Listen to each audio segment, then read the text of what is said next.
Hello, everyone. I'm Chandra Dal, CEO of Kasten. I'm very grateful to have some of the awards that are listed here, especially Microsoft MVP for 12 years. I've written a book on scalability patterns. If you have any questions about this presentation, please feel free to reach out to my team, Kasten@kasten.com. So let's get started.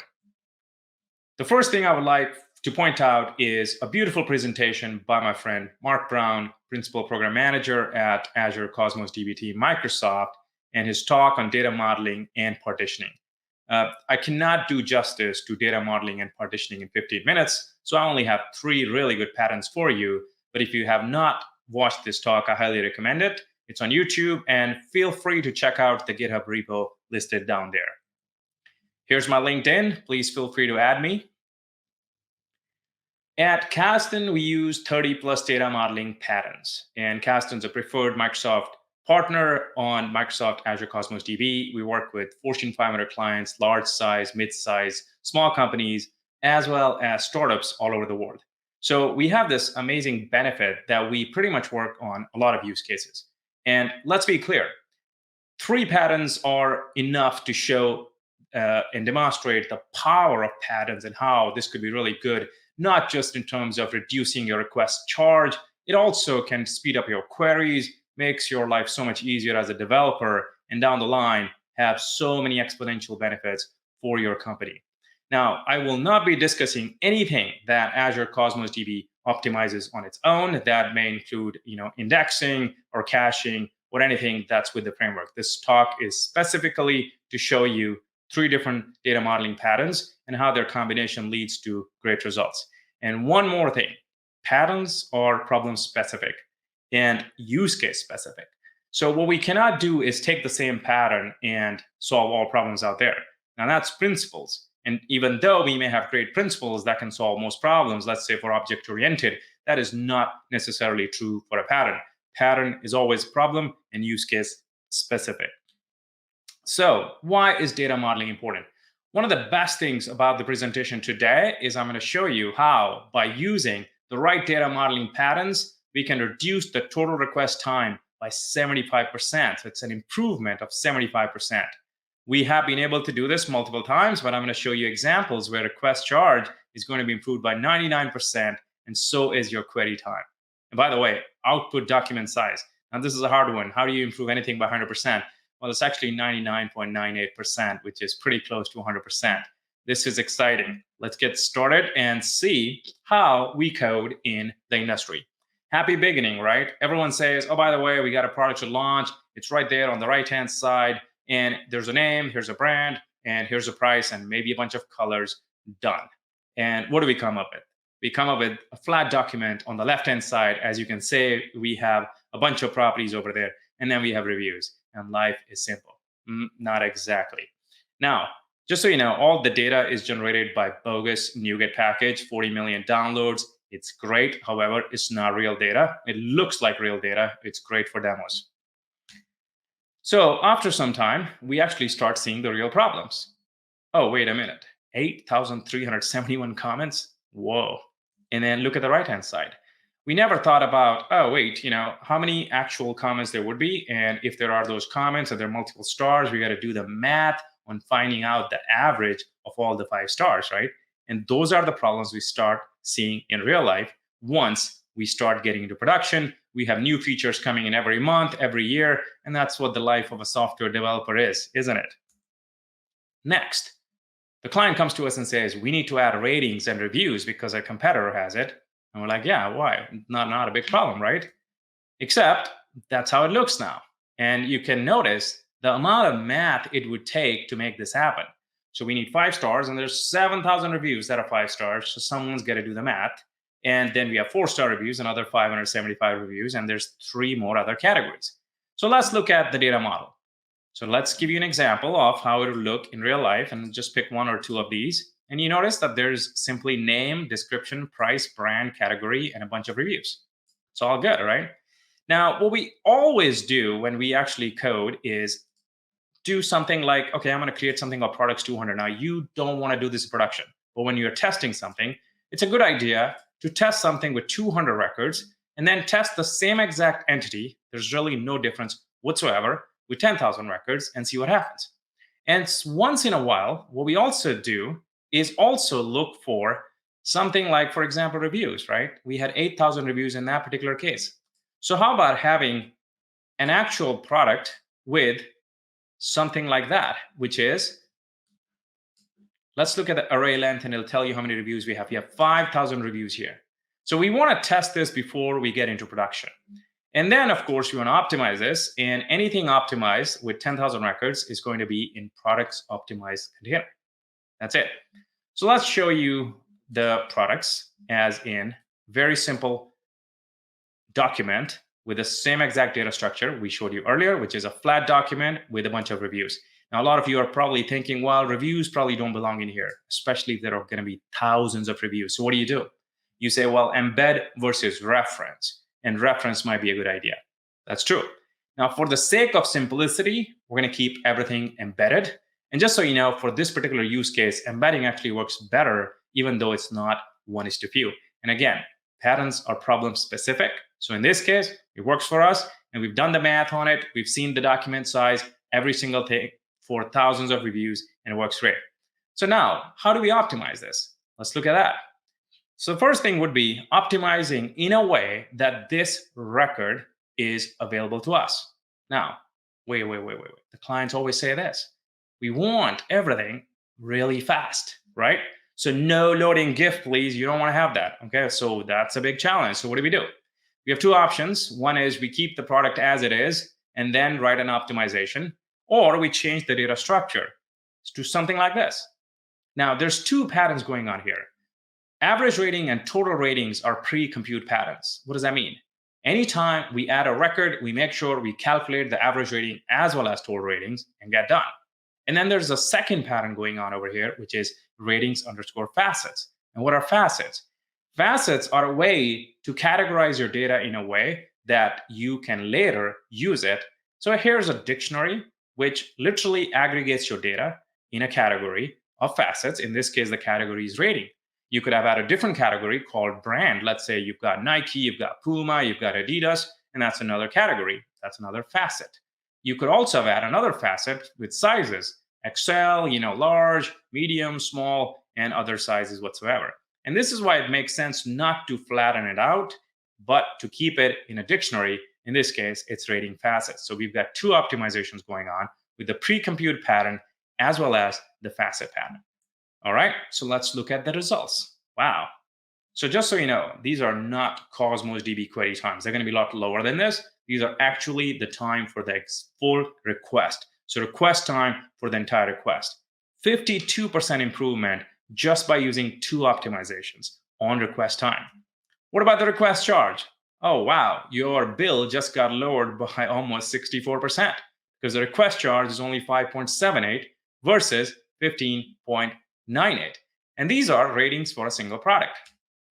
Wait a minute, the output document size, oh my gosh, I said 100%. Well, we're pretty close, 99.98%. And keep in mind, that's kilobytes, and that's just a byte. That's huge. If you could reduce the document size, that in itself is a huge advantage for your scalability. Why is that? Imagine you've got app service on Azure and you're making a bunch of these kind of requests. What if these are thousands or millions of these requests? You will reduce your scalability if your document size is higher. So it's important to keep that lower because now you need less app services to serve the same amount of requests. All right. So the only major difference on the right-hand side is pre-computation and faceting. And we covered two patterns, and the results are right in front of your eyes. And just so you know, you could do something like this and make a call pretty quickly from Postman, as we can see here, the elapsed time. And this will change, by the way. It will change for the actual product that we have. But these metrics are extremely important, and these are part of Cosmos DB. And I highly recommend looking at all these metrics, especially when you're doing product optimization. And in this case, we can make the same exact thing happen. And you will notice there's a different elapsed time, but look at the request charge is 5.78. In this case, the request charge was 15.98 and the other differences. So let's see what all we have after this preferred solution, which, as mentioned earlier, all we got to do is add these three properties in the document, which is product. Now, when you do optimize this, right, you actually have a second version of product. So please keep in mind, you may have to keep versioning in mind because you may have older documents that may not have had that product. So until every single data piece, as in document, moves to the latest version, you will have to support the two versions. That's a very normal optimization we do all the time. We just wanted to make sure that that is not ignored. And then let's talk about what if you want ratings for entire products. Now, this is important to understand that even though the preferred optimization is better in this case by almost 50%, this is a very edge use case. You're not going to call your entire database all the time to get all ratings, but we wanted to compare this in front of you, and the results are pretty amazing. 50% request charge. Now, keep in mind, this is all products, 10,000 products. Request unit is 320, still 20% better than 415. Now, anytime we see something like this, we actually optimize it. So please remember, we're not going to pay RU of 330. We're going to have an optimization that I'll show you in a second that will be better than this one too. Moving forward, output document size. Again, we're talking megabytes versus kilobytes, 90% improvement. So optimization works really well for this particular scenario too. Now, product metadata pattern. And in this case, what we're going to do is the third pattern, which is aggregations. And once we do that, you will see a tremendous improvement in how we're making this work. So let's look at the results.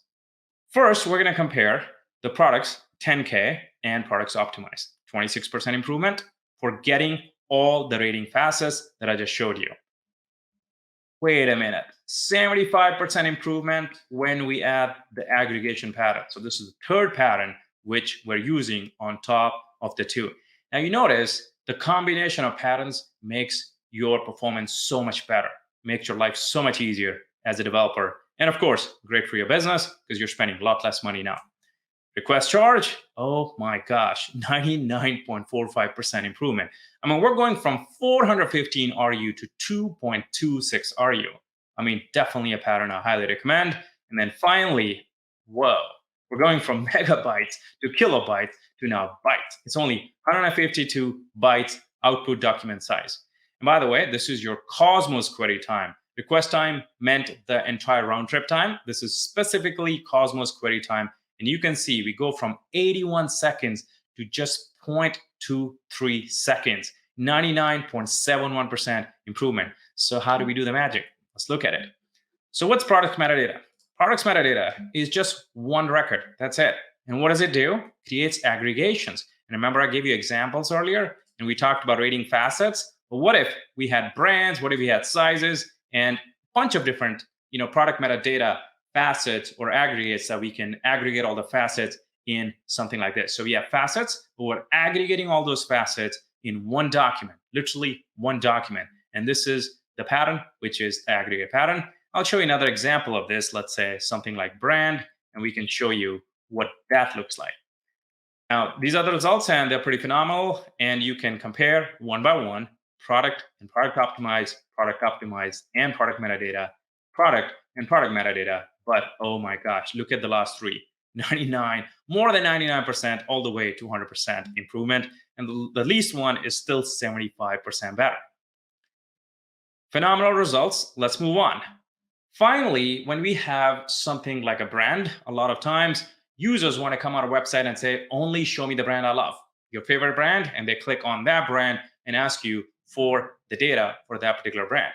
Now you'll notice these two look so similar that you go, wait a minute, it almost looks like an array. So what am I missing?